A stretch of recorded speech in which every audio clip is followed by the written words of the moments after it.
Hey, everyone, they told you what a good girl looks like.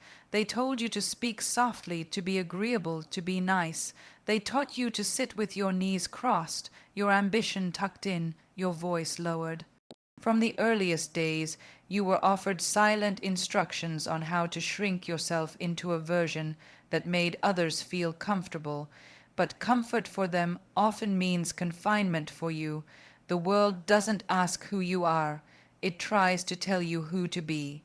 And if you're not careful, you'll start living a life that's not your own. You are more than what they say you should be. You are not just someone's daughter, someone's sister, someone's reflection of what a woman should look like. You are a person with fire, hunger, flaws, strength, and a story no one else can write. But when you are constantly being told how to walk, how to talk, how to think, how to behave, you begin to doubt your own instincts. You start performing instead of living. You second guess the brilliance inside you just because it doesn't look like what the world has praised before. But here's the truth they don't want you to know. Their definitions are too small for you. Their roles are outdated, their scripts are tired, their boxes are too tight. You don't belong in a mold. You were born to break it. The labels they use, too loud, too bold, too stubborn, are really just code for too powerful to control. You were never meant to blend in. Your presence was designed to be undeniable. They want you to chase perfection because it keeps you distracted. They want you to seek approval because it keeps you obedient. But when you reject their definitions, something shifts. You begin to see yourself not as a product of their expectations, but as the creator of your own path.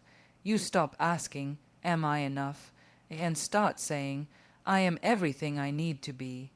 You weren't born to be soft-spoken if your truth needs to be shouted. You weren't meant to be graceful if your energy is untamed. The world doesn't need another duplicate. It needs your raw, unfiltered originality. The very things they told you to suppress are the things that make you unstoppable. Your dreams don't need to be realistic. Your choices don't need to be explained. Your journey doesn't need their map. You don't have to live inside their lines. They'll say you're rebellious, difficult, complicated. Wear those words like armor, because every label they use to box you in is proof that you're shaking the walls they built. And that's exactly what you were meant to do. Tear down their version of who you should be and build yourself from the ground up. Let them call it chaos. You'll know it's freedom. They'll try to convince you that blending in is safety, that disappearing into the crowd, into tradition, into what's expected, is the smart choice.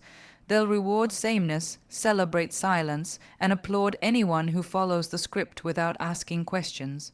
But what they fear deep down is someone who dares to stand out, because standing out disrupts the comfort of a world built on control.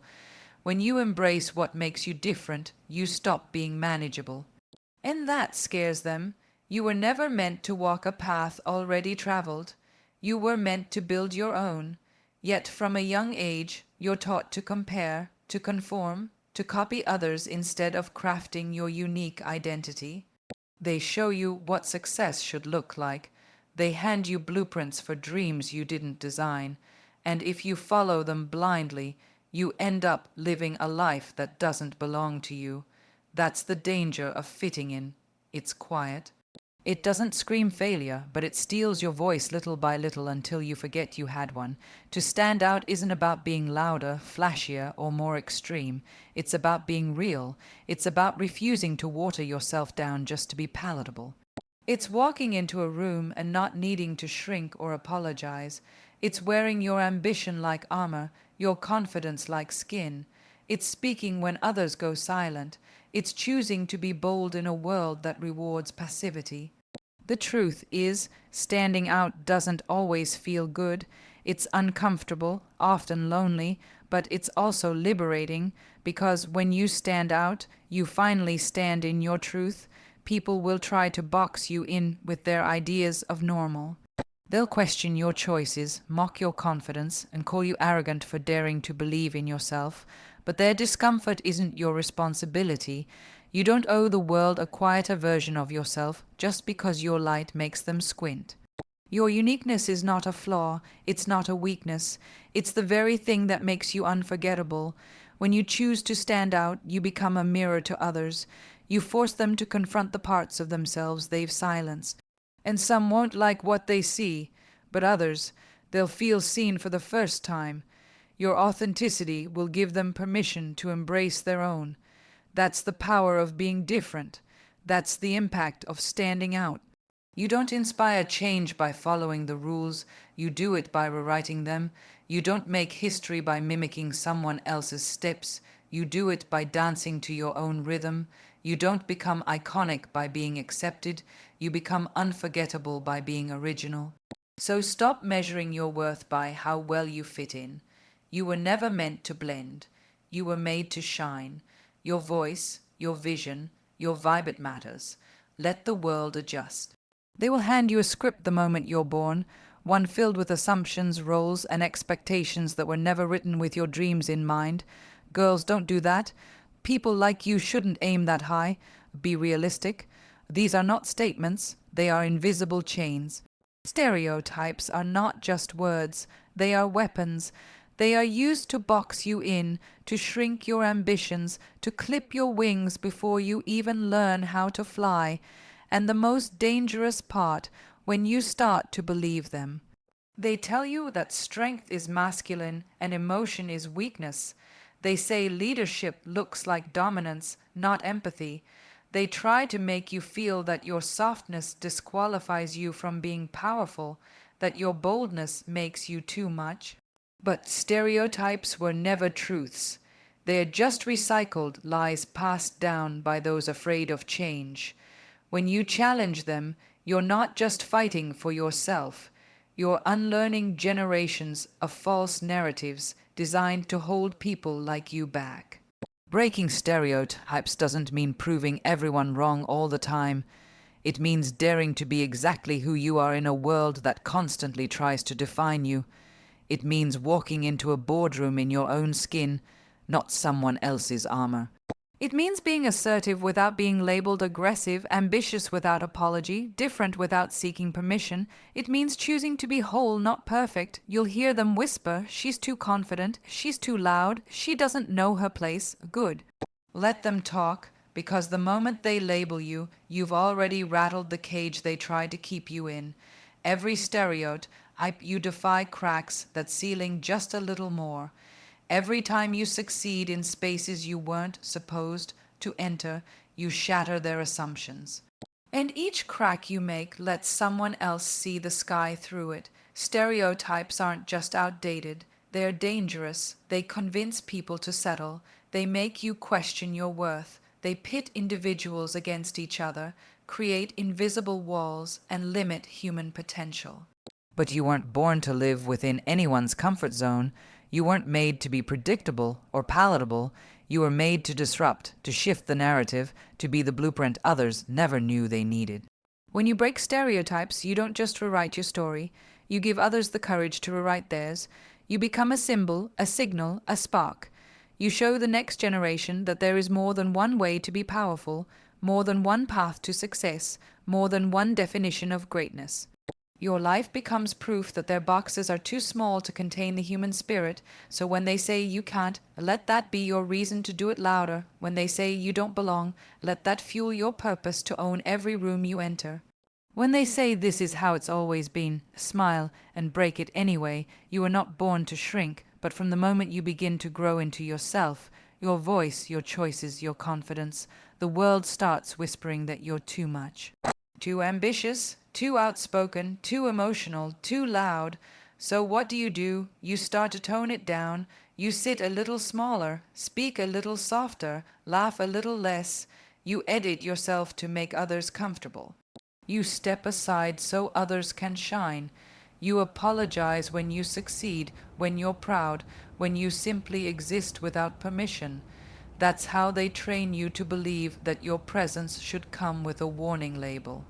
But your presence is not a problem, it's power. There is no greatness in shrinking to fit in. You are not meant to fold yourself into spaces that were never designed to hold your full potential. You are allowed to take up space, physically, emotionally, mentally, creatively. You are allowed to be seen, to be heard, to be felt, and not just when it's convenient for others, not just when you're polished, not just when you're pleasing, always, because your existence isn't an inconvenience. It's a declaration. The world will condition you to be small because small is easier to control. They'll make you doubt your ideas, question your instincts second, guess your voice, but here's the truth. They're not intimidated by your flaws. They're intimidated by your fire. The parts of you they try to mute are the very parts that can shift rooms, break patterns, inspire change. So no, you don't have to apologize for walking in like you own the space. You don't have to ask for permission to be bold, to be brilliant, to be enough. You don't need to shrink in the presence of greatness. You are greatness. Too often, people dim their light to make others comfortable. They fear standing tall because someone might feel small in comparison. But your shine was never meant to make others feel less. It was meant to remind them that they can shine too. Taking up space doesn't mean dominating. It means existing in your truth, owning your value, and refusing to be reduced to anything less than your full self. It means no longer minimizing your achievements, your desires, your presence to protect the egos of those who haven't done the work. You weren't meant to be background noise. You were meant to be heard, to be known, to be remembered. So speak your ideas without shrinking your tone. Step forward without guilt. Assert yourself without waiting for validation. Take up emotional space by setting boundaries. Take up creative space by telling your story. Take up intellectual space by asking the hard questions. Take up leadership space by refusing to follow outdated rules. You don't owe the world a quieter, softer, safer version of who you are just because they don't know what to do with your power. You owe yourself the freedom to exist fully, fiercely, and without shame. Fear will disguise itself in many ways. It will dress up as logic, whispering things like, "Be careful," "Don't aim too high," or "What if you fail?" It will speak in the voices of people you trust, echoing doubts you never planted. And worst of all, it will sound like your own inner critic, convincing you to play it safe, to settle, to stay in your comfort zone. But comfort zones are cages. They may feel familiar, but they keep you from everything you could become. Fear doesn't go away on its own. You face it or it controls you. Being fearless doesn't mean you won't feel afraid. It means you move anyway. It means you hear the doubts, feel the tremble in your hands, recognize the risk, and still take the step. Fear is part of growth. If your dreams don't scare you, they're too small.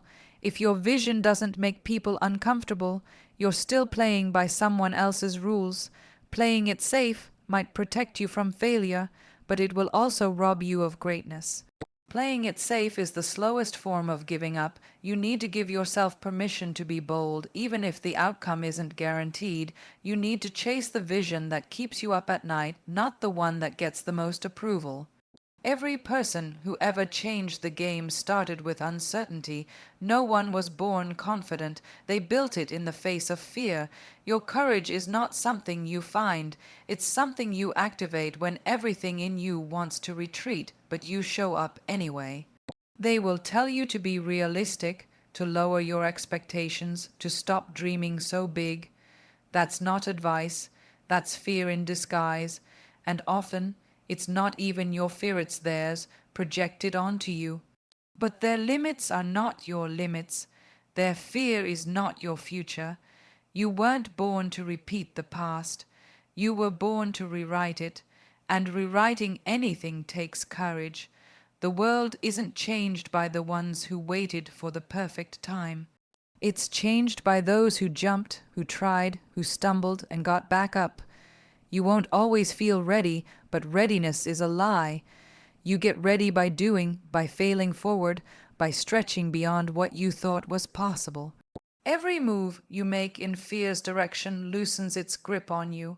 Every decision you make based on courage, not comfort, becomes a brick in the foundation of your future.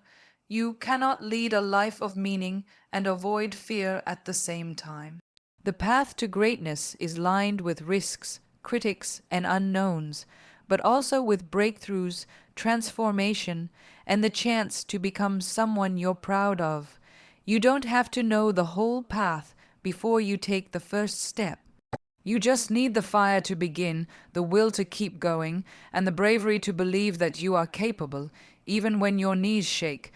Leading with purpose is not about titles, applause, or the spotlight. It's about waking up with a reason bigger than ego, stronger than fear, and deeper than ambition. It's choosing to move with intention, to live in alignment with your values, and to impact others not just by what you say, but by how you show up every single day. Purpose isn't a destination you stumble upon, it's a fire you build from within, using your experiences, your struggles, and your truth as fuel. And when you lead with that fire, people feel it before you even speak. The world is full of people chasing attention, chasing numbers, chasing validation, but attention fades, numbers lie, and validation is fleeting. Purpose is what stays. Purpose is what guides you when the lights are off, when the audience is gone, when no one is clapping. It's what makes you continue even when no one's watching. Leading with purpose means knowing who you are and why you do what you do. It means standing for something, even when standing alone. It means being rooted in something unshakable while the world spins fast around you. Purposeful leadership doesn't mean being the loudest voice in the room. It means being the most authentic one. It means lifting others as you rise.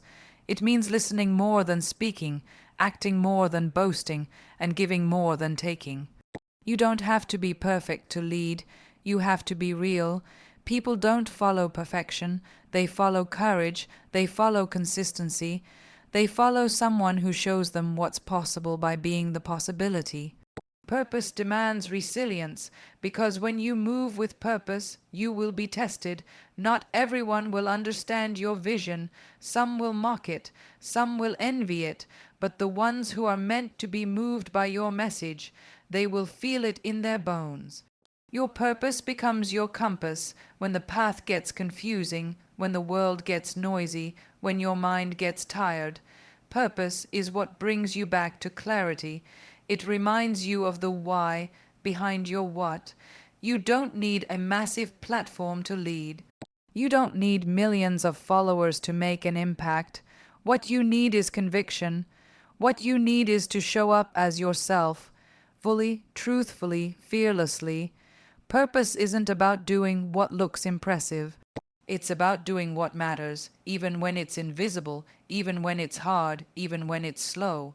And in doing that, you light the way for others who are still searching for their own path. When you lead with purpose, you stop chasing success that only serves you.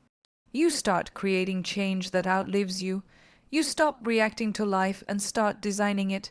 You stop asking for permission and start owning your power. You stop trying to be accepted and start becoming unforgettable. Because purpose is not just about what you do. It's about how many lives are made better because you dared to do it.